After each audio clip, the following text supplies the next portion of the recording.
بانو آپا کہا کرتی تھی، دل سے اتر جانے والے لوگ سامنے کھڑے بھی رہیں تو نظر نہیں آتے۔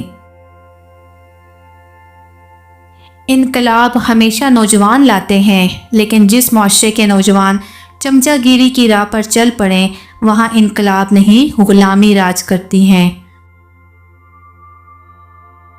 سجدوں میں گرنے سے پہلے ان لوگوں کو گلے لگائیں جو آپ کی وجہ سے اذیت میں ہیں، کیونکہ دل آزاریاں معاف نہیں ہوتی۔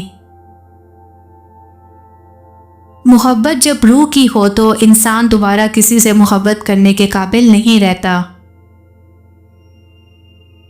بہت سی غلطیاں ہوئیں زندگی میں، لیکن جو غلطیاں لوگوں کو پہچاننے میں ہوئیں ان کا خمیازہ سب سے زیادہ ہے۔ اگر کوئی انسان ہماری وجہ سے پریشان ہے تو سمجھ لیں ہمارے سارے سجدے بیکار ہیں۔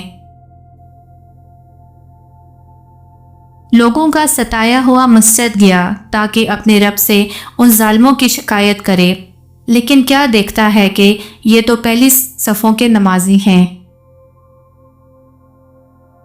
دوسروں کے سہارے زندگی بسر کرنا قرآن کی روح سے کافری ہے۔ خواہشات کے پاؤں اگر چادر سے باہر نکل جائیں تو پھر سکون نصیب نہیں ہوتا۔